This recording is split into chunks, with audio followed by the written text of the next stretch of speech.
Hello, my name's Natalie Gorse and I'm a Senior Associate here at TLT. I specialise in public procurement and public sector contracts. I have experience advising the public sector on complex procurement projects, as well as advising the private sector on participating in procurement processes and challenges. This is another one of our bite-sized sessions where I'll be talking through the anticipated changes under the new Procurement Act 2023 in relation to assessment summaries, in the hopes that it provides some insight into what to expect and how you can prepare for the changes. So, looking at the agenda for this session, we will be talking through what an assessment summary actually is, what is its purpose, what should be included within an assessment summary, consideration of sensitive commercial information, lots, dynamic markets and frameworks, and then a final brief word on timings. So, what is an assessment summary? The requirement to provide an assessment summary is set out in Section 50 of the Procurement Act, and in essence, they are what we are used to calling standstill letters.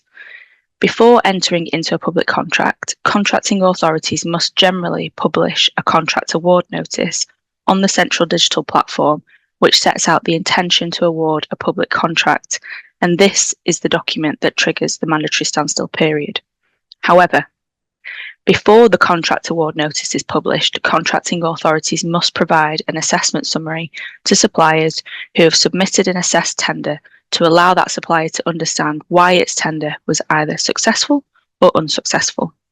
So the difference to note at this stage is that while an assessment summary may contain very similar detail to the standstill letters that we're used to seeing, the assessment summary no longer triggers the standstill period. That is now triggered by the contract award notice. So as I've briefly mentioned, the purpose of the assessment summary is to ensure that a supplier who submitted an assessed tender in relation to a competitive tendering procedure can understand why its tender was either successful or unsuccessful. The assessment summary also allows unsuccessful suppliers to see how the contracting authorities determined the most advantageous tender in accordance with the award criteria and the assessment methodology.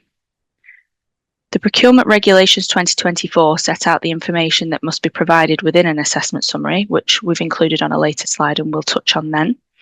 And the aim to ensure consistency across procurements, regardless of the contracting authority, regardless of the subject matter of the contract, or the approach to the assessment or evaluation, as we currently call it. It's important to note that contracting authorities are only obliged to provide assessment summaries to suppliers who have submitted assessed tenders. This essentially means that you submitted a tender in respect of a contract which was assessed for the purposes of determining the most advantageous tender, and that tender was not disregarded in the assessment of tenders. So, for example, in a multi-stage procurement, this would be a tender that's assessed at the final stage, and so you wouldn't be entitled to an assessment summary if your tender was disregarded during one of the previous stages. However, the government guidance does state that contracting authorities should inform suppliers in writing as soon as reasonably possible if they are not being taken forward in competitive tendering procedure. The timing of providing assessment summaries and the triggering of the standstill period also allows suppliers enough time to consider the detail of those summaries and any potential discrepancies within the full standstill period, so it can work to your advantage. As I mentioned, the Procurement Regulations 2024 set out in Regulation 32 what assessment summaries must contain. I don't intend to read through the slides, however, the key points for suppliers to note is that they must contain, or at least contain reference to, where suppliers can find the award criteria, including the assessment methodology. So they're not necessarily required to provide all of the award criteria, but they are obliged to provide you with direction to where you can find that. And then how the tender was assessed against that criteria and methodology with reference to the scores provided for each award criterion, and the total score and any subtotal scores as well. So for unsuccessful suppliers, the assessment summary will contain information about their own assessed tender, insofar as the tender was actually assessed against the criteria, as well as information about the most advantageous tender and how they scored against the award criteria as well. So it's important to note that from the guidance that contracting authorities cannot simply repeat the award criterion and state that the tender demonstrated X or failed to demonstrate Y, because reference must be made to the tender. And the guidance also goes on to state that it may not be possible for suppliers to understand why a particular score was determined without also explaining why a higher score was not achieved, which clearly places emphasis on contracting authorities to ensure that the assessment summaries contain sufficient information and explanation that the supplier will understand why it has been successful or unsuccessful. While contracting authorities are required to refer to the content of a tender in the assessment summary, they should be able to do so without needing to share sensitive commercial information. Ensuring that summaries, templates, reports, etc. do not contain sensitive commercial information from the outset will allow for easier sharing of information and minimise the need for redaction. As such, contracting authorities may look to focus more on the outcomes that the tender will achieve rather than the minutiae to facilitate this. But that doesn't mean that contracting authorities can get away with not providing full explanations. It won't always be possible to avoid sharing sensitive commercial information, and that must remain under consideration by contracting authorities, keeping suppliers in the loop. As a successful supplier, sensitive commercial information could be shared as part of an assessment summary to an unsuccessful supplier, and so it's important to keep communicating with contracting authorities to ensure that that information is protected as far as possible. Contracting authorities are able to rely on Section 94 of the Act to avoid sharing commercially sensitive information with other suppliers and instead provide another means of explanation to those suppliers about their scores. So that's worth bearing in mind as well.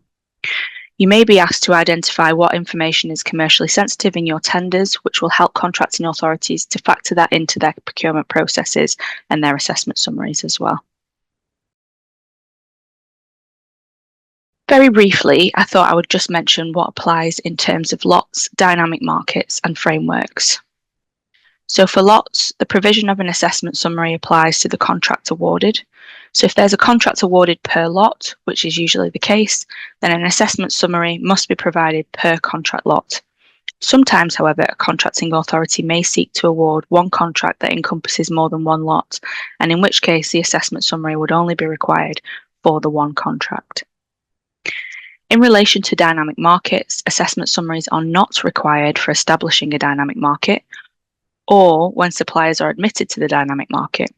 An assessment summary is only required when awarding a public contract under the dynamic market, i.e. the call-off. Conversely, under a framework, the assessment summary is required when establishing the framework, but not when calling off from that framework, as those contracts are awarded in line with the framework rather than in line with Section 19 of the Act. However, the government guidance does advise contracting authorities to consider providing some form of summary to the suppliers who have tendered for a framework call-off, particularly where there are multiple suppliers involved. Finally from me then, a brief note on timing. As mentioned, contracting authorities are required to provide an assessment summary to each supplier at the same time before contract award notice is published. The assessment summary is to be provided promptly after the award decision is made. There is no particular period stipulated in the legislation between issuing an assessment summary and publishing a contract notice, but keep in mind that this is now the contract award notice that triggers the standstill period. This may well be advantageous to suppliers depending on how long after the assessment summary the contracting authority publishes the contract award notice. However, we would always advise that once you've received and reviewed your assessment summary, if you consider that there is anything that looks like it's non-compliant or worthy of raising, seek legal advice and issue that communication as soon as possible so that you have the most time to manage any challenge.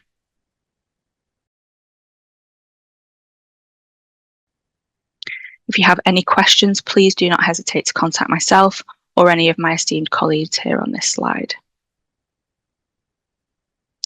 Finally, just a quick note about our Procuring 360 initiative, which is TLT's support package for both contracting authorities and public sector suppliers, and it's aimed at assisting organisations in getting ready for the new Procurement Act.